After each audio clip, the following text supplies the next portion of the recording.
دیا، اور وہ معاشرہ جو بیٹیوں کو دفن کرے، جہالت کا مقابلہ علم کے ذریعے سے کیا جاتا ہے، اور اسی معاشرے میں جس میں بیٹیاں دفن ہوتی تھیں، اسی معاشرے میں مصطفیٰ اپنی بیٹی کے احترام میں کھڑے ہو جاتے ہیں۔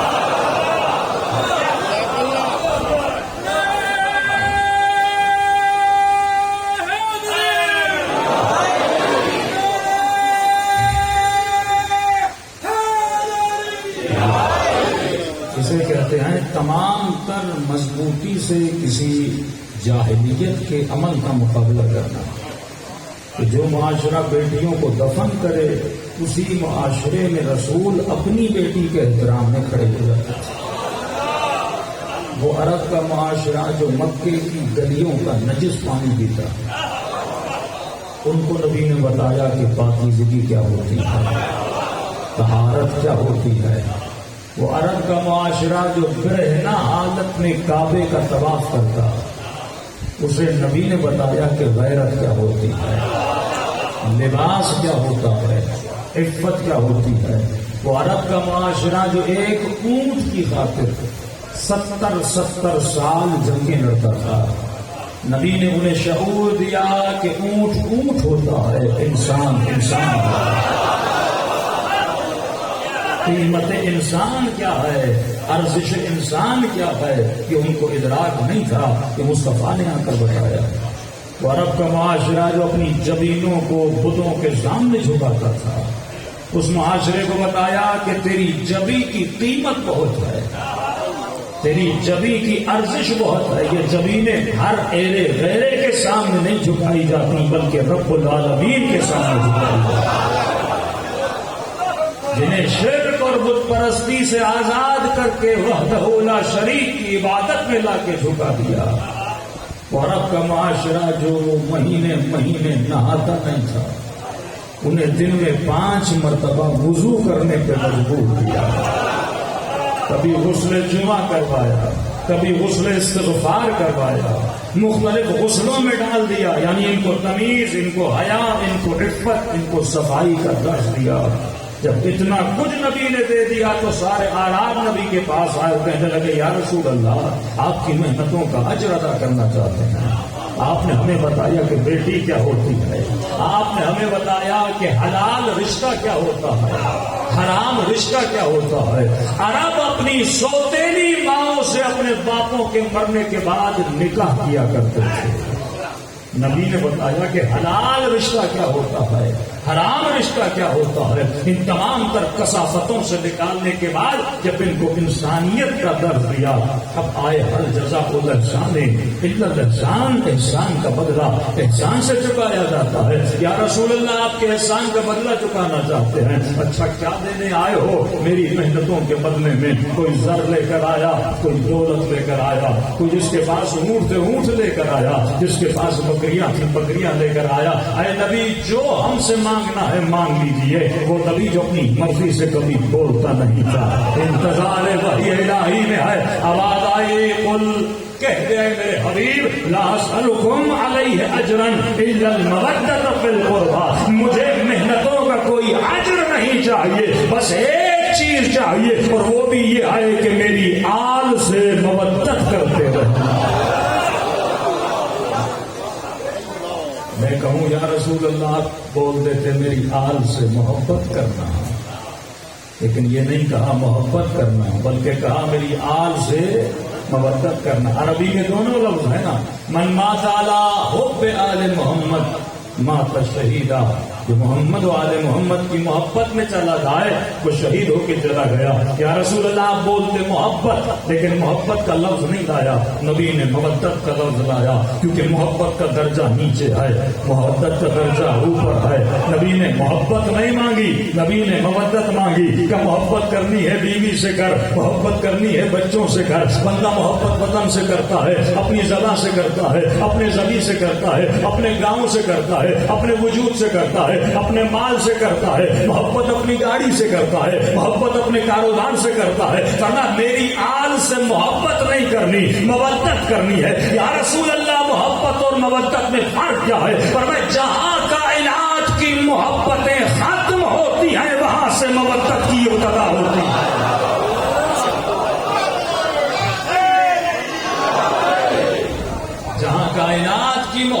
محبتیں ختم ہوتی ہیں وہاں سے مودت کی ابتدا ہوتی ہے. یعنی جہاں پہ بیوی کی محبت ختم ہو، جہاں پہ اولاد کی محبت ختم ہو، جہاں پہ مال کی محبت ختم ہو، تو یہ مت کہنا کہ کربلا محبتوں کا میدان ہے. نہیں، کربلا مودتوں کا میدان ہے. کربلا میں مودت جیتتی ہوئی نظر آئی اور محبتیں قربان ہوتی ہوئی نظر آئی. کہ کسی جوان نے کہا مولانا یہ محبت کے خلاف ہے. میں نے کہا کیا؟ کہ وہ دنیا کی کون سی ماں ہے جو اپنے 14 سال کے بچے کو سجا کر بھجا کر موت کے منہ میں بھیجے؟ کربلا کی مائیں بچوں سے محبت نہیں کرتی تھی. وہ کون سی ماں ہے جو اپنے ننھے سے ہونو محمد کو قتل کے لیے بھیجے، تیروں کے سائے میں بھیجے، تلواروں کے سائے میں بھیجے؟ کہ مائیں تو بچوں کو بچاتی ہیں، یہ کیسی مائیں ہیں جو اپنے بچوں کو کربلا کے میدان میں مرنے کے لیے بھیج رہی ہیں؟ میں نے کہا سوال مجھ سے نہ کرو، سوال ان ماؤں سے کرو تو جواب بھی مل جائے گا. جب رباب سے پوچھو گے، جب بی بی ام فروا سے پوچھو گے، جب سیدہ زینب سے پوچھو گے بی بی کیا اون محمد سے محبت نہیں تھی، تو جواب ملے گا اے مومن مجھے اون محمد سے محبت تھی پر حسین سے مودت تھی.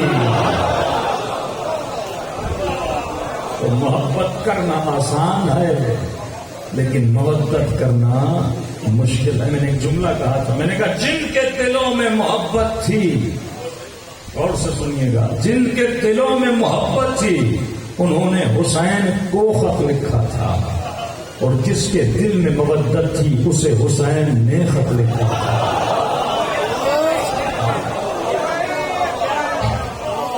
یہی فرق کو اور نے کا ہے. سوال یہ ہے کہ میں مقام محبت پہ جی رہا ہوں یا مقام مودت پہ جی رہا ہوں. محبت رلواتی ہے، محبت قصیدے پڑھواتی ہے، محبت مجلس میں کھینچ کر لاتی ہے، لیکن مودت بندے کو اور بناتی ہے. محبت کربلا لے جاتی ہے لیکن مودت کربلا پہ قربانی کا درس سکھاتی ہے. اس محبت کو سمجھیے. محبت کے اپنے تقاضے ہیں، مودت کے اپنے تقاضے ہیں. یہ جوان، یہ مومن سوچے کہ میرے دل میں محبت کا مقام ہے یا مودت کا مقام ہے. محبت ہو جاتی ہے، بندے کے پاس 4 بیٹے ہوتے ہیں، چاروں سے محبت ہوتی ہے، لیکن سوال یہ ہے مودت کس سے ہے؟ ہمیں ہر کسی سے محبت نہیں کرنی. اب بندہ کہے مولا حسین سے محبت، اللہ سے محبت، مولا علی سے محبت، بیوی سے محبت، بچوں سے محبت. اب کس کی محبت کتنی ہے، کس کا درجہ کتنا ہے، یہ مودت بتاتی ہے. مولا حسین کی آواز آئے گی اے مومن حسین اپنے بدن سے محبت کرتے تھے پر خدا سے مودت کرتے تھے. جس سے مودت ہوتی ہے اس پہ سب کچھ لٹایا جاتا ہے. اور عظیم ترین مودت کا اگر مظہر کہیں قرآن میں آپ دکھا سکتے ہو تو وہ ابراہیم خلیل ہے. آگ میں پھینکا جا رہا ہے، عرش الہی پہ کوہرام لگا ہے، کہ خدا تیرا بندہ تیرا نبی آگ میں جا رہا ہے. اللہ کی آواز نہیں آ رہی، خاموش ہے. عرش الہی جبرائیل دوڑے دوڑے آئے، ابراہیم کہو میں اللہ کو کہوں تجھے آگ سے بچائے. یہ مودت کا جواب تھا. کہنے لگے جبرائیل جب تجھے پتا ہے کیا میرے خدا کو پتا نہیں ہے؟ وہ دیکھ رہا ہے اس کا بندہ آگ میں جا رہا ہے. اگر وہ بچانے پر آئے تو ابراہیم کو بچنا منظور ہے، اگر وہ جلانے پر آئے تو ابراہیم کو جلنا منظور ہے. ابھی تک مودت کا امتحان چلتا رہا. اتنے سالوں کے بعد اللہ نے بیٹا دیا کہ ایسی جگہ پہ چھوڑ کے آؤ جہاں پہ زرع تھی، کوئی کھیتی، کوئی پہاڑی، کوئی پانی نہیں. بی بی ہاجرہ کہتی ہیں میں آخر تک دیکھ رہی تھی کہ ایک بار بھی ابراہیم مڑ کے دیکھیں گے، لیکن مڑ کر تک نہیں دیکھا ابراہیم نے. اور جب بیٹا جوان ہوا پھر کہا جاؤ بیٹے سے ملو. پہلا دن پہلی رات بیٹے سے ملے ہیں، خواب آیا کہ بیٹے کے گلے پہ چھری چلاؤ. یہ کس واقعے کی تیاری کی جا رہی ہے؟ کیونکہ ایک ایسی نسل بننی ہے اسماعیل سے جس سے کربلائی نسل کو پیدا کروانا ہے. تو پہلے سے مودتوں کے میدان کو تیار کیا جا رہا ہے. وہی نازل نہیں کی، وہی نازل ہو تو یقین کامل ہے لیکن خواب میں کہیں نہ کہیں شک کی گنجائش ہوتی ہے. خدا نے خواب کے ذریعے سے کہا ابراہیم بیٹے کو لے کر جاتے ہیں, جیسے باپ کا ایمان ہے ویسے بیٹے کا ایمان ہے. بیٹے کو لٹا دیتے ہیں, پٹیاں باندھ دیتے ہیں, ہاتھوں میں رسیاں باندھ دیتے ہیں, ہاتھ میں خنجر اٹھاتے ہیں. یہ بات غلط ہے جو مومنین کہتے ہیں ابراہیم نے خنجر چلایا نہیں تھا, وہ جب چلانا چاہا تھا تو دمبا آ گیا تھا. یہ 100% غلط ہے. میرے مولا فرماتے ابراہیم نے اسماعیل کی قربانی کی تھی, الگ بات ہے کہ گلا نہیں کٹا تھا. 3 مرتبہ ابراہیم نے خنجر چلایا. تبھی تو ملتا ہے کہ جب اسماعیل واپس گئے, بی بی ہاجرہ نے جب گلے پر نشانوں کو دیکھا, خنجر چلا تھا تبھی نشان بنا تھا. پر میں پہلی مرتبہ خنجر چلایا لیکن گلا نہ کٹا, دوسری مرتبہ خنجر چلایا گلا نہ کٹا, تیسری مرتبہ ابراہیم جلال میں آئے اور ایک مرتبہ خنجر کو پتھر پر مارا. کہا خنجر کیوں میرے فرمان کی اطاعت نہیں کرتے؟ بے زباں خنجر سے آواز آئی, ابراہیم کروں تو کیا کروں؟ خلیل کہتا ہے کاٹو, جلیل کہتا ہے نہ کاٹو. کس طرح خنجر چلتا؟ کیونکہ اسماعیل کی نسل سے کسی حسین کو پیدا ہونا تھا. لیکن یہ مودتوں کا میدان ہے. آل رسول کی محبت ہم سے نہیں مانگی, مودت ہم سے مانگی ہے.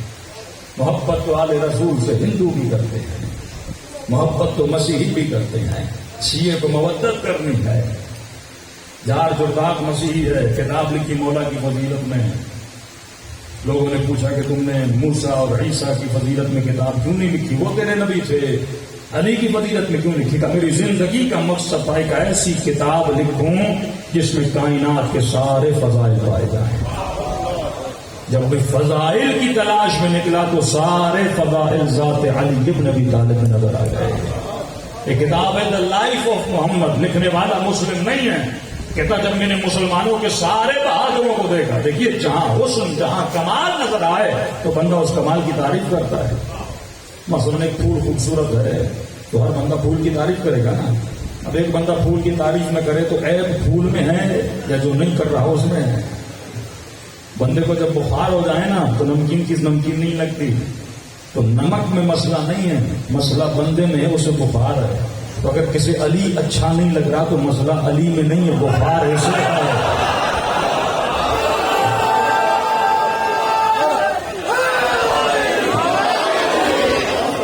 فطرت بشر میں ہے. ہر بندے کی فطرت میں ہے کہ بندہ پرفیکشن اور کمال کو پسند کرتا ہے. بچے سے پوچھو گے نا, چھوٹا بچہ, بیٹا کامیابی چاہتے ہو ناکامی, کیا کہے گا؟ کامیابی چاہتا ہوں. ہندو سے, مسیحی سے, کافر, یزید سے بھی پوچھو گے نا کہ تو کامیابی چاہتا ہے ناکام, کہتا میں کامیابی چاہتا ہوں. لیکن سوال یہ وہ ناکام کیوں ہوا؟ شیطان فطرت کو نہیں بدل سکتا. شیطان فطرت, اب ہر بندے کی فطرت میں خدا پرستی ہے, ہر بندے کی فطرت میں. لیکن شیطان اس فطرت کو قطعاً نہیں بدل سکتا. ہر بندہ کمال چاہتا ہے, ہر بندہ پرفیکشن چاہتا ہے, ہر بندہ دنیا میں کامیابی چاہتا ہے. یزید سے لے کر بدترین لوگوں کے پاس جاؤ گے وہ بھی کامیابی چاہتے ہیں. چھوٹے بچے سے پوچھو گے نا امتحان میں پاس ہونا چاہتے ہو, فیل کہتے ہیں بابا پاس ہونا چاہتا ہوں. ایک نمبر سے بھی بندہ پاس ہونا چاہتا ہے. فیل ہونا, فیلئر کسی کو پسند نہیں ہے. لیکن مین سوال یہ ہے پھر لوگ ناکام کیوں ہوتے ہیں؟ جب یزید بھی کامیابی چاہتا تھا ناکام کیوں ہوا؟ تو شیطان فطرت نہیں بدل سکتا. شیطان غلط چیزوں کو کامیابی بنا کر دکھاتا ہے. یہ اس کا کمال ہے کہ مثلاً کمال حسین میں تھا لیکن شیطان نے یزید کو کمال حکومت میں دکھایا. ابن سعد کو کمال رے کی حکومت میں دکھایا. وہ چیزوں کو بدلتا ہے, حق کی جگہ پہ باطل کو لاتا ہے, باطل کی جگہ پہ حق کو لاتا ہے. ہر بندے کے وجود میں خدا پرستی ہے. ہر بندہ کسی نہ کسی وحدہ لا شریک کو, کسی خدا کو سجدہ کرنا چاہتا ہے. اب شیطان کیا کرتا ہے؟ کبھی بدھ کو سجدہ کرواتا ہے. سجدہ تو یہ کرے گا, عبادت تو یہ کرے گا کیونکہ اس کی فطرت میں ہے. کبھی ستاروں کی کرے گا, کبھی آگ کی کرے گا, کبھی بتوں کی کرے گا, کبھی بھینسوں کی کرے گا, کبھی لوگوں کی کرے گا, کبھی مال کی کرے گا, کبھی شہرت کی کرے گا, کبھی کرسی کی کرے گا. یہ بت پرستی تو کرتا ہے کیونکہ اسے عبادت تو کرنی ہے. اب یہ کس کا کام ہے کہ بندوں کو صحیح ڈائریکشن پر لائیں؟ یہ ولایت اہل بیت کا کام ہے. یہ انبیاء کا کام ہے کہ عقل بشر کو اس راستے پر لائے جہاں پہ عقل بشر کو ہدایت ملتی ہے. ہماری ٹرین چل رہی ہے، یہ فطرت کی ٹرین ہے نا. اہل بیت کا کام ہے کہ بندے کو فطرت الہی پہ کھڑا رکھیں، کہیں یہ پٹڑی سے اتر نہ جائے. فطرت بشر میں ہے کمال سے محبت کرے، پرفیکشن سے محبت کرے. لکھنے والا مسلم نہیں. دنیا اگر مولا علی کی تعریفیں کرتی ہیں تو شخصیت پرستی میں نہیں کرتی. آج بعض مسلمان شخصیت پرست ہیں. ہم مولا علی کو اس لیے نہیں مانتے کہ تعصب ہو یا شخصیت پرستی ہو یا یہ بولا جائے کہ رسول کے داماد تھے. نہیں، مولا علی کی تعریف کرتے ہیں مولا کے کردار کی خوشبو کی وجہ سے. جہاں بھی اچھی چیز نظر آئے بندہ تعریف کرتا ہے. مسیحی علی کی تعریف کر رہے ہیں، ہندو مولا علی کی تعریف کر رہے ہیں. کیوں کر رہے ہیں؟ کیونکہ شخصیت میں جب نکھار ہو تو ہر بندہ تعریف کرتا ہے، اس سے انکار تو نہیں ہے. کبھی آپ غیروں کی محفل میں بھی جاؤ گے تو نعتیں یا نبی کی فضیلت میں پڑھی جاتی ہیں یا علی اور آل علی کی فضیلت میں پڑھی جاتی ہیں. بھائی کوئی ہے اور تو اس کی فضیلت میں پڑھو نا، کچھ ملتا ہی نہیں ہے، کیونکہ سارے فضائل علی بن ابی طالب کے ہیں. اب یہ لکھنے والا مسلم نہیں، دا لائف آف محمد بک کا نام ہے. کہتے میں نے ہر بہادر مسلمان کو دیکھا، لیکن مسلمانوں کے بہادروں میں ایک بہادر بڑا عجیب تھا. اس کی ایک خاص خصوصیت تھی کہ وہ کیسی کہ جو بھی میدان جنگ میں لڑنے جاتا تھا آگے بھی زرہ پہنتا تھا، پیٹھ پر بھی زرہ پہنتا تھا. لیکن علی جب میدان جنگ میں جاتے تھے who fought without armor on his back، علی جب بھی میدان جنگ میں جاتے تھے آگے تو زرہ پہنتے تھے، لیکن علی نے کبھی پیٹھ پہ زرہ نہیں پہنی.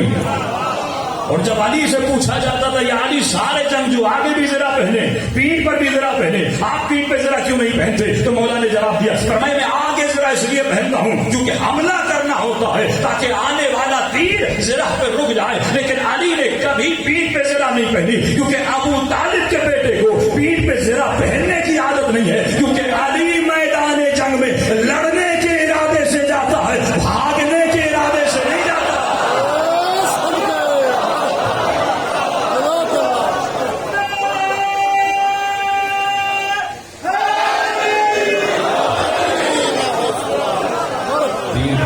وہ پہنے جو کبھی بھاگنے کا سوچے گی، علی نے کبھی سوچا ہی نہیں. اب اس فضیلت سے ہر بندہ محبت کرے گا کہ نہیں کرے گا؟ ہر بندہ عاشق علی بن ابی طالب بنے گا کہ نہیں بنے گا؟ اب دیکھیے میں آپ کو دو طریقے بتاتا ہوں. مولا فرماتے ہیں میرے شیعوں کی نشانی ہے، نشانیاں بہت ہیں. فرمایا میرے شیعوں کی ایک نشانی یہ ہے کہ شیعہ ایک صفت کا حامل ہوتا ہے. بولا وہ کون سی صفت ہے؟ فرمایا وہ صفت رشد ہے. شیعہ عقل مند ہوتا ہے، بے عقل کا اس مکتب سے لینا دینا ہے ہی نہیں. کیوں؟ کیونکہ کمال عقل کا ماننے والا ہے اور یہ صاحب عقل ہوتا ہے. دشمن اسے دھوکہ نہیں دیتا، یہ فتنوں کو سمجھتا ہے، یہ شرارتوں کو پرکھتا ہے، یہ بڑے سے بڑے فتنوں کو سمجھ کے اپنے ایمان کو بچا لیتا ہے. جنگ صفین والے علی کے ساتھ تو تھے پر صاحب عقل نہیں تھے. مالک اشتر صاحب عقل، سلمان صاحب عقل، میں سمیت عمار صاحب عقل. جو بندہ عقل مند ہو وہ کبھی بھی راہ حق سے پیچھے نہیں ہٹتا. لیکن جو صاحب عقل نہ وہ کیا ہے؟ مولا فرماتا ان کی مثال مچھر کی طرح ہے. یہاں کی ہوا لگی تو یہاں، وہاں کی ہوا لگی تو وہاں. ایک مجمع میں ہم مجلس پڑھنے کے، ہم سے پہلے کسی اور نے پڑھی اور کافی غلط باتیں کر کے چلا گیا. مجمع ہوا ہوا ہوا ہوا، پھر ہم نے پڑھی کہ ہوا ہوا ہوا ہوا. میں نے کہا ہو کس کے ساتھ تم لوگ؟ میرے ساتھ ہو، اس کے ساتھ ہو. مولانا پتا نہیں، ہمیں تو بس واہ واہ کرنا. مولا فرماتے شیعہ مچھر کی طرح نہیں ہوتا. شیعت کی شیعہ کا جبل راسخ ہوتا ہے، مضبوط پہاڑ کی طرح ہوتا ہے. آپ کا سب سے بڑا دشمن کون ہے؟ سب سے بڑا دشمن کوئی کہتا ہے مولانا یزید ہے، کوئی کہتا ہے شمر ہے، کوئی کہتا ہے شیطان ہے. مولا فرماتے تیرا سب سے بڑا دشمن تیری اپنی جہالت ہے. جب قومیں جاہل ہوتی ہیں نا بڑی آسانی سے ان پہ حکمرانی کی جا سکتی ہے. ایک مثال دوں اور ایک واقعہ سنا ہوں. مثال دے رہا ہوں تاکہ آپ سمجھیں کہ جہالت ہمیں کتنا نقصان دیتی ہے اور علم ہمیں کتنا فائدہ دیتا ہے. کہ ایک گاؤں میں ایک مولانا صاحب ہے، گاؤں والوں سے پوچھا بھائی نماز شماز پڑھتے ہو؟ کہ مولوی صاحب ہماری نماز ہے علی علی، ہمارا روزہ ہے حسین حسین. تو کہا بندے خدا اگر نماز کی معافی ہوتی تو سب سے پہلے مولا علی کے لیے ہوتی. مولا کی زندگی کا ایک دن دکھاؤ جس میں علی نے نماز نہ پڑھی ہو. ایک دن، چلو آدھا دن دکھا دو. تیروں کی بارش ہو رہی ہے کربلا میں، سعید کو کھڑا کیا کہ تو میری نماز کی حفاظت کر. نماز پڑھی پر صحابی شہید ہو گیا، تو بقاء نماز کے لیے صحابی بھی شہید کروا دیے. اور علی والا کہے کہ میری نماز ہے علی علی. نماز ہوتی ہی اسی کی ہے جو علی علی کرتا ہے. لیکن بندہ وضو کرے اور نماز نہ پڑھے تو وضو کا فائدہ تو ہے ہی نہیں. تو وضو بھی ضروری ہے، نماز. یہ گاؤں میں پہنچے بھائی نماز شماز نہیں مولانا، انہوں نے بتایا بھائی اہل بیت علیہ الصلوۃ والسلام. اور کسی گاؤں میں کہ مولانا ہمارے پاس مسجد نہیں امام باغ. میں نے کہا مسجد کیوں نہیں؟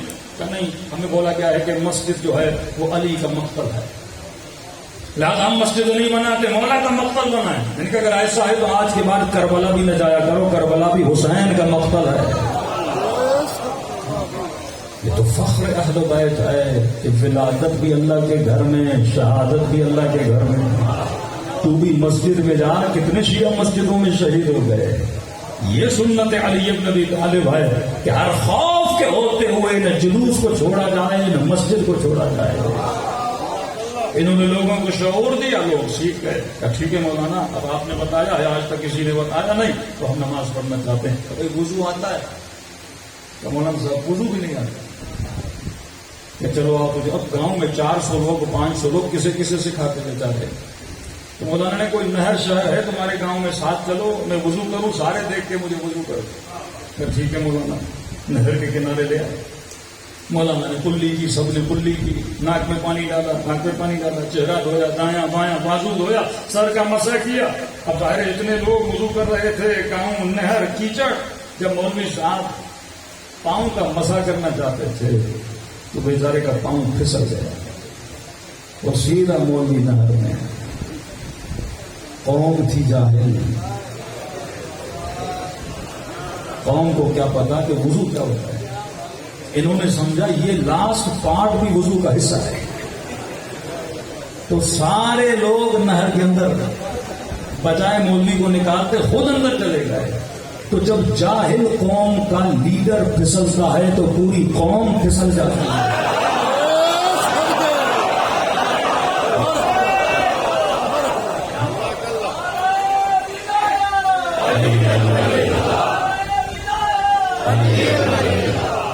جب قوموں کے لیڈر پھسلے اور قوم بھی جاہل ہو تو بندے بھی پھسل جاتے ہیں.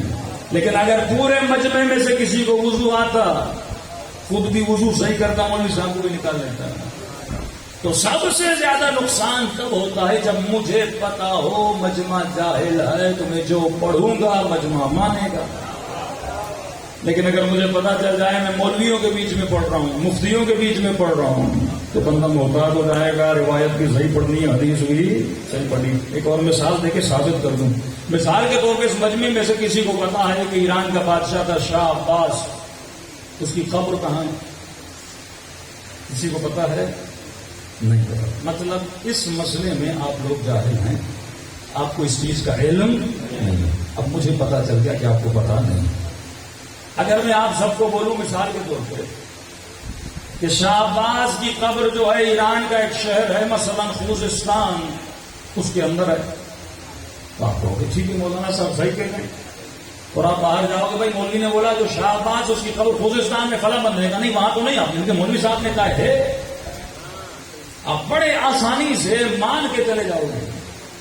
لیکن اس منبر پہ میں سید ہوں، سر پہ قرآن رکھوں اور 4 10 15 20 قسمیں کھا کر کہوں کہ علی کی قبر کربلا میں ہے، مانو گے؟ قسم کھاؤں مانو گے؟ قرآن اٹھاؤں مانو گے؟ وہ کون سی چیز ہے تجھے ماننے سے روک رہی ہے؟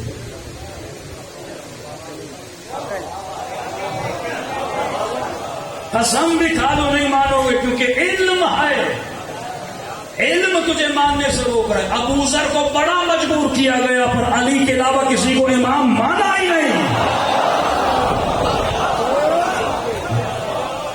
کیونکہ علم تھا، نبی سے سنا ہوا تھا۔ اور جو غیروں کی بیعت میں چلے گئے، علم نہیں تھا یا کمزور علم تھا، انہیں جاہل بنایا گیا۔ تو بولو فرماتے یاد رکھنا تیرا سب سے بڑا دشمن تیری اپنی جہالت ہے۔ تبھی فرمایا اطلب العلم من المہد الی اللحد، یعنی والے کے لیے یہ دنیا کی یونیورسٹیاں نہیں ہے کہ پی ایچ ڈی کر کے تو عالم بن جائے، نہیں، علی والا ماں کی گود سے لے کر قبر کے دہانے تک علم حاصل کرتا ہے۔ کسی مومن نے اچھا سوال کیا کہ مولانا بچہ سوچ سمجھنا ہی 5-6 سال کے بعد شروع کرتا ہے، یہ ماں کی گود سے بچہ پڑھے تو کیسے پڑھے؟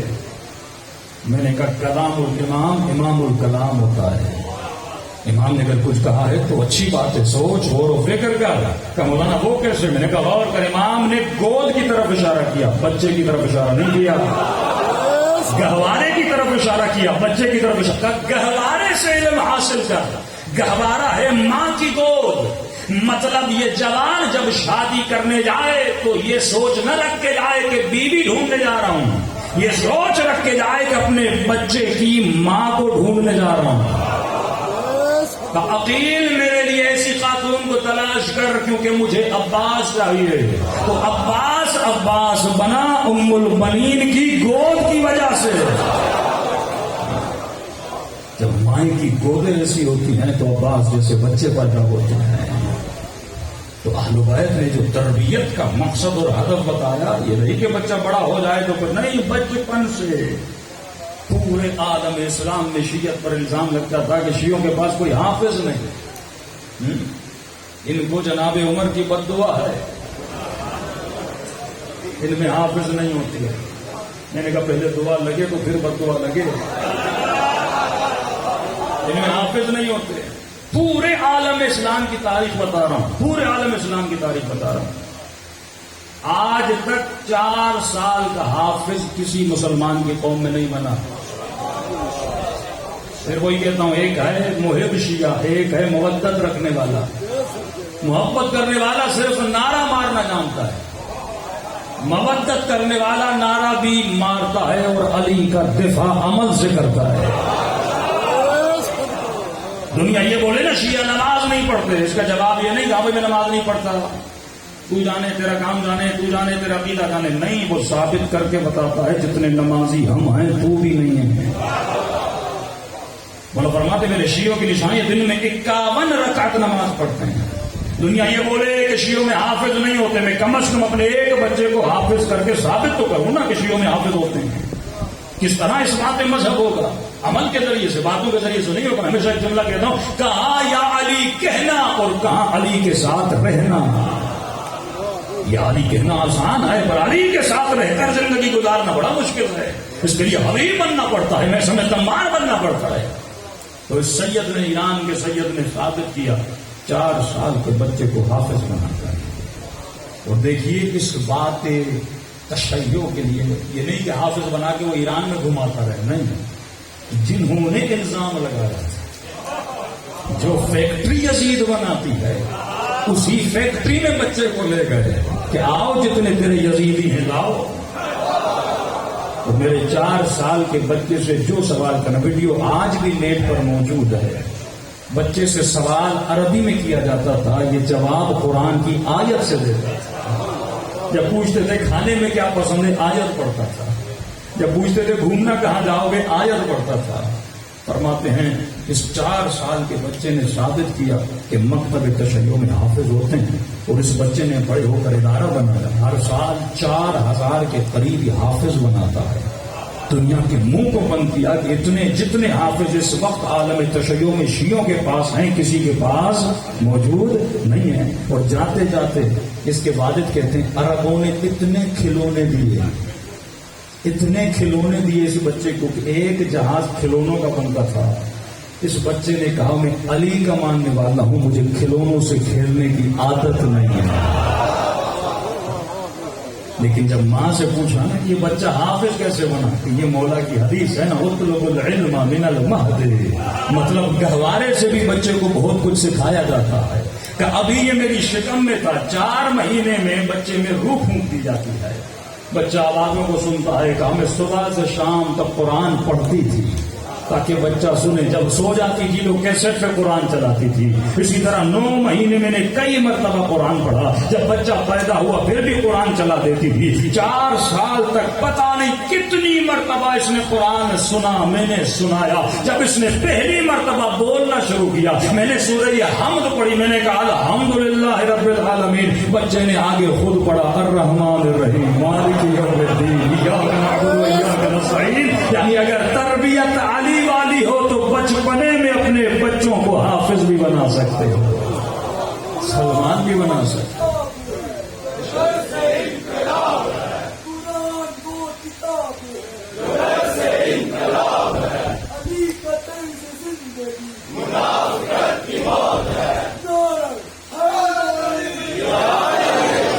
یہ مودت ہے جو بندے کو اس قدم پہ لا کے کھڑا کر دیتی ہے.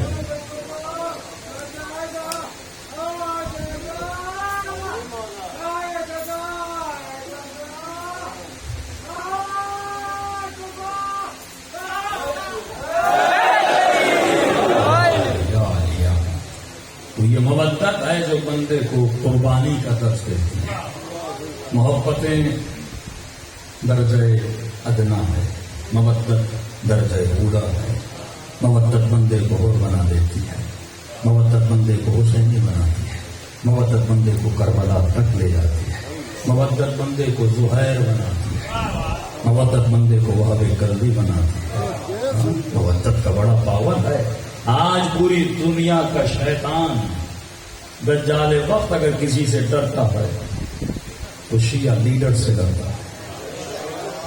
آج اسرائیل کے وزیر اعظم سے پوچھا جائے کہ 3 اسلامی ممالک کا نام لو جس سے تجھے خوف ہے، تو نام شیعہ ملک کا لیتا ہے. 40 ممالک جمع ہوتے ہیں لیکن ذلت آمیز شکست ملتی ہے اسرائیل سے. لیکن اگر ان کو کوئی شکست دیتا ہے تو علی کے ماننے والے دیتے ہیں. یمن کے شیعہ ہوں، لبنان کے شیعہ ہوں، ایران کے شیعہ ہوں، وہ فاطمیون ہوں، وہ زینبیون ہوں، جنہوں نے دنیا کی بڑی سے بڑی ٹیررسٹ طاقتوں کو تباہ و بیست نابود کیا اور ثابت کیا کہ علی والا ثابت قدم ہوتا ہے. ہمارے یہ نظریہ نہیں کہ مظلوم شیعہ ہو تو مدد کرنی ہے، چاہے فلسطین کا سنی بھی کیوں نہ ہو. حسین کا فرمان ہے جہاں پر ظلم ہو اور ظلم کی مدد کے لیے حسین یہ نہیں دیکھتے کہ کوفی جھوٹے ہیں یا جھوٹے خطے کا نہیں. اگر بلاوا آیا ہے تو امام کا فرض بنتا ہے کہ وہ مدد کے لیے وہاں پر جائے. اور کیا کہنا یمن کے شیعوں کا آخری کڑی جو ظہور امام کی ہے وہ یمن کے شیعہ. آخری کڑی، آخری انقلاب. کبھی سوچا آپ نے یمن ہی کیوں؟ یہ کیوں نہیں کہا ایران کا انقلاب؟ یہ کیوں نہیں کہا مثلا عراق کا انقلاب؟ یمن کا انقلاب ہوگا پھر امام زمانہ کا ہوگا. کیونکہ عالم اسلام میں یا عالم عرب میں جتنے دیندار یمن کے لوگ ہیں میں نے نہیں دیکھا. حجاب جتنا یمن میں ہے کہیں نہیں. کئی سال پہلے ہمارے استاد یمن گئے، کہتے وہ یمنی بتا رہے تھے کہ مولانا اگر ہماری گلی میں ہمارے شہر میں کوئی بندہ روڈ پہ کوئی چیز رکھ بھی لینا تو کوئی چوری نہیں کرتا. امریکہ افغانستان میں گیا، اتنی فلمیں، فوش فلمیں، گندی چیزیں پھیلائیں، ان کے نوجوانوں کو ویسٹرنائز کر کے گمراہ کر دیا. لیکن یمن میں بھرپور کوشش کرنے کے بعد بھی ہمارے جوانوں کو یہ گمراہ نہیں کر سکے. کیوں؟ کیونکہ یہ ولایت علی پر عملاً عمل کرتے تھے. کا سب سے بڑا ریزن ایک تو یہ ہے کہ جوان گناہ سے بچا ہوا ہے. کہ وہ کون سا ریزن ہے؟ کہ ہمارے کسی کے گھر میں اگر کسی کی بیٹی جوان ہو جائے اور وہ بیٹی کی شادی نہ کروائے تو ہم اس گھر میں کھانا نہیں کھاتے. یمن میں رسم ہے. لہٰذا 16 سال 17 سال 18 سال کے بچوں کی شادیاں بچیوں کی شادیاں ہو جاتی ہیں. اب جوانی میں جب گناہ سے بچے گا، اور اس میں جذبہ جہاد بھی اتنا ہے. جان کیری وزیر خارجہ امریکہ کے، اس نے وزیر خارجہ سعودی عرب کو اتنا ذلیل کیا کہ تجھے شرم نہیں آتی؟ ہم نے $2 ملین کی ٹینکیں تجھے دی ہیں اور تیرے سپاہی $2 ملین کی ٹینک کو چھوڑ کے تم بھاگ گئے ہو. 50 ٹینکیں آج یمنیوں کے ہاتھ میں ہیں. ان کے پاس ہے کیا؟ سوویت یونین کے زمانے کی کلیشنکوف ہے. پاؤں میں پھٹی ہوئی جوتیاں ہیں. ارے پھٹی ہوئی جوتیوں والے تو اسے ٹینک چھین کے جاتے ہیں. تجھے شرم نہیں؟ وہ کیا بتاتا ہم کس کے پیروکار ہیں. اور وہ جو ان کے چھیننے آئے تھے وہ جذبہ الہی سے سرشار تھے. اور حسین الحوثی کا یہ پروان اور کہا کہ آئے سعودی عرب کے حکمرانوں، دنیا کے 40 ممالک تیرے ساتھ ہیں، مضبوط ترین ایئر فورسیں تیرے پاس ہیں، بم تیرے پاس ہیں، میزائل تیرے پاس ہیں، ٹینکیں تیرے پاس ہیں، اسرائیل تیرے ساتھ ہے، امریکہ تیرے ساتھ ہے، سارے مسلم ممالک نے تیرا ساتھ دیا ہے. لیکن ان تمام کے باوجود تو شکست کھا رہا ہے اور ہم جیت رہے ہیں جبکہ ہمارے پاس کچھ بھی نہیں ہے. یہ دلیل اس بات کی ہے کہ تیرے پاس سب ہے پر خدا نہیں ہے. ہمارے پاس خدا ہے جس کے پاس وجود پروردگار عالم کا ساتھ ہو. جب مولا حسین کربلا پہنچے تو فرمایا خدا جسے تو مل گیا اسے سب کچھ مل گیا. یزید نے یہ سوچا تھا میں کربلا کو حسین کا مقتل بنا دوں گا، ایک جنگل میں ایک امام کو لا کے شہید کر دوں گا، لوگوں کو کہوں گا ایک باغی تھا جو آیا اور چلا گیا. لیکن یہ یزید کی پلاننگ تھی. اور جس حسین نے خدا پہ بھروسہ کیا تھا، اللہ نے کہا کہ حسین جس کربلا کو یزید نے تیرا مقتل بنایا میں اسی کربلا کو مومنوں کی جنت بنا دوں گا. سیدہ زینب کا وہ اطمینان ذات الہی پہ کہ فرمایا یزید آج تو بڑا خوش ہے کہ تو جیت چکا ہے. آج تو اپنی فوج پہ اپنے تخت پہ ناز کر رہا ہے. یزید آج یہ شہر تیرا ہے، یہ تخت تیرا ہے، یہ فوج تیری ہے، یہ لوگ تیرے ہیں. لیکن یہ علی کی بیٹی کا وعدہ یاد رکھنا ہے کہ دن آئے گا یہی شہر ہوگا، لیکن یہ شہر تیرے نام سے جانا نہیں جائے گا، زینب کے نام سے جانا جائے گا. صلوات پڑھ محمد وآل محمد.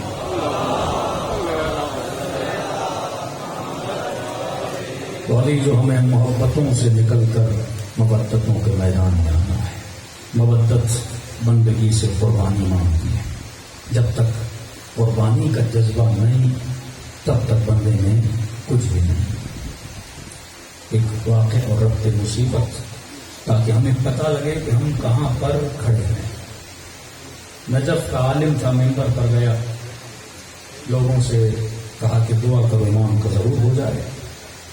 مسجد کے مؤذن نے کہا مولانا اتنا بتائیے کہ مولا آتے کیوں نہیں. انہوں نے کہا کہ میرے چھٹے امام کا فرمان ہے کہ جب لوگ زیادہ پوچھیں نا مولا کیوں نہیں آتے کیوں نہیں آتے تو انہیں کہنا تیرے اپنے عمل کی وجہ سے. مؤذن غصے میں آیا، مولوی صاحب دعائیں ہم کریں، مجلسیں ہم کروائیں، گریہ ہم کریں، الجل ہم کہیں اور آپ بولو کہ ہماری وجہ سے امام زمانہ نہیں آتے. انہوں نے کہا میں نہیں کہہ رہا، میرا چھٹا امام امام جعفر صادق صلوات پڑھے محمد.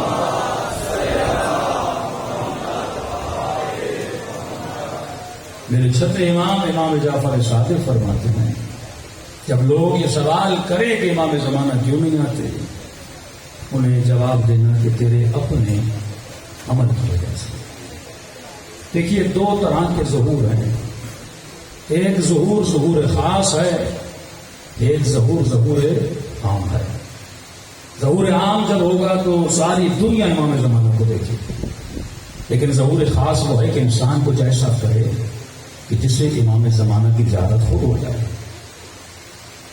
اور اتنے بڑے بڑے علماء کو جب امام کی زیارت ہوئی تو سوال یہ مجھے زیارت کیوں نہیں ہو رہی؟ تو کچھ ایسا ہے جو میں نہیں کر رہا کہ میری آنکھیں اسے دیکھنے سے محروم ہیں. اس مؤذن نے کہا مولوی صاحب آج کے بعد مسجد میں آنے کی ضرورت نہیں کہ ہم امام کے لیے دعا کریں اور آپ ہمیں ہی بول رہے کہ مولا ہماری وجہ سے نہیں آتا ہے. کہ میں نے مسجد چھوڑی اور گھر چلا گیا. صبح کی نماز ہوئی، دروازے پہ دستک ہوئی، یہی مؤذن میرے پاس ہے، رو رہا تھا مولوی صاحب دروازہ کھولو معافی چاہتا ہوں. سید دروازہ کھولو معافی چاہتا ہوں. میں نے کہا صبح کچھ کہہ کر کے معافی کیوں مانگ رہے ہو؟ کہ مولانا سچ کہہ رہے تھے اگر امام زمانہ نہیں آتے تو ہمارے اپنے عمل کی وجہ سے. کہا تجھے کیسے پتا چلا؟ کہ جیسے آپ کے ساتھ بے احترامی کی رات کو گھر گیا خواب کے عالم میں دیکھتا ہوں امام زمانہ کا ظہور ہوا ہے. لوگ ٹولیاں جوق در جوق امام سے ملنے جا رہے ہیں. میں بھی خواہش رکھ کر امام زمانہ سے ملنے گیا. ہر بندہ جب مولا سے ملتا تھا کہتا تھا مولا 2 قدم میرے گھر آئیے تاکہ میرے گھر میں برکت ہو جائے. میں نے بھی کہا مولا اگر وقت ملے تو ضرور میرے گھر پہ تشریف لائیے گا, میرے بچے آپ کے منتظر ہیں, میں آپ کا منتظر ہوں. امام نے کہا جب وقت ملے گا ہم آ جائیں گے. تو اسی خواب کے عالم میں دیکھتا ہوں کہ گھر کے صحن میں بیٹھا ہوں, اچانک دروازے پہ دستک ہوتی ہے. جیسے دروازہ کھولا تو فرزند زہرا دروازے پر موجود تھے. میں نے کہا مولا بسم اللہ اندر آئیے. مولا کو کرسی رکھی بٹھایا. میں نے کہا مولا بیوی گھر میں نہیں ہے, بچے نہیں ہے, تھوڑی دیر بیٹھیے, ابھی کھانے کا بندوبست کرتا ہوں, سفرہ لگاتا ہوں. امام نے کہا مؤذن سب چیزوں کو چھوڑ دے میرے ساتھ بیٹھ جا. ایک مرتبہ امام نے میرے گھر کے سارے سامان کو دیکھا. جو لوگ مولا علی کو حکومت پر لائے تھے وہی لوگ جنگ جمل میں علی کے سامنے کھڑے ہو گئے. وہ کون سی چیز تھی جو لوگوں کو برداشت نہیں ہوتا؟ عدل علی ابن ابی طالب. فرمایا جب تک ظہور نہیں ہوتا تب تک مہلت ہے. جس طرح بندہ جب تک ملک الموت کو نہیں دیکھتا تب تک مہلت ہے, اور جب ملک الموت کو دیکھ لیا تو مہلتیں تمام ہو جاتی ہیں. اسی طرح علماء فرماتے ہیں جس دن ظہور ہوا مہلت ختم ہو جائے گی. اب یہ نہیں کہ مولا اب میں معافی مانگتا ہوں توبہ مانگتا ہوں, نہیں, جب ظہور تو مہلت ختم ہے. امام نے کہا مؤذن تیری تنخواہ کتنی ہے؟ کہ مولا اتنی. کہ اتنی تنخواہ میں تمہیں گھر کا اتنا سامان کہاں سے لیا؟ اکاؤنٹیبلٹی آف امیر المومنین. جو لوگ آج دعائیں کریں گے کل مولا کا ظہور ہوگا تو دل ہی دل میں کہیں گے کاش تھوڑا دیر سے آتے. اگر تیری تنخواہ 20,000 اور گھر کے دروازے پہ 25 لاکھ کی گاڑی کھڑی ہو, دنیا والے تو تجھے سلام کریں گے کہ سیٹ صاحب بن چکا ہے, مالدار بن چکا ہے. لیکن امام زمانہ پوچھیں گے یہ تم نے کس مال سے خریدا تھا؟ حلال تھا یا حرام تھا؟ کہ جب مولا کے چاہنے والے نے حرام کے مال سے مسجد بنائی تھی تو مولا علی نے خط میں لکھا یہ مت سمجھنا حرام کما کے تو ثواب کا کام کر رہا ہے. فرمایا تیری مثال اس عورت کی طرح ہے جو بدکاری کر کے خیر کا کام کرنا چاہے. خیر کا کام اچھے مال سے ہوتا ہے, برے مال سے نہیں کیا جاتا. امام نے کہا مؤذن کہاں سے کمایا؟ کہ امام سے کیا جھوٹ بولتا؟ میں نے کہا مولا آپ بہتر جانتے ہیں کہ راہ خدا. میں نے کہا جان قربان سامان کی کیا حیثیت ہے؟ دیا مولا. کہ تھوڑی دیر کے بعد میری بیوی گھر میں آئی. امام نے ایک مرتبہ میری بیوی کو دیکھا کہ مؤذن بیوی کو طلاق دے. محبت اور مودت قربانی مانگتی ہے, محبت بہت کچھ تجھ سے مانگتی ہے. مودت کربلا میں چادریں لٹی, بچے شہید ہوئے, یہ مودت کا میدان تھا. میں نے کہا مولا اتنے سالوں کا ساتھ ہے, با کردار ہے, با عفت ہے, میرے بچوں کی خدمت کرتی ہے, آج تک مجھے نہ نہیں کہا نمازی ہے. مولا آپ کی عاشق. امام نے کہا میں نے کب کہا کردار کی بری ہے؟ میری عاشق ہے, میری شیعہ ہے, لیکن طلاق دے. کہ مولا کوئی ریزن تو ہوگا. کا بہت بڑا ریزن ہے. مولا کون سا ریزن ہے؟ کہا یہ تیری رضائی بہن ہے, بچپنے میں تیری ماں کا دودھ خشک ہوا تھا. یہ تیرے ہمسائے میں ایک خاتون کو بچی ہوئی تھی, تیری ماں نے تجھے اس کا دودھ پلایا تھا. بعد میں گھر دور ہو گئے, اس کی ماں بھی فوت ہو گئی, تیری ماں بھی مر گئی. پتہ نہیں ایک دوسرے کو جانتے نہیں تھے, تم لوگوں نے نکاح کر دیا. جب تک پتہ نہیں تھا رشتہ حلال تھا. بچے بھی حلال کے ہیں کیونکہ علم نہیں تھا, تم نے جان بوجھ کے نہیں کیا. جب تک پتہ نہیں تھا تو رشتہ حلال کا تھا. آج پتہ چل چکا ہے تو طلاق دے.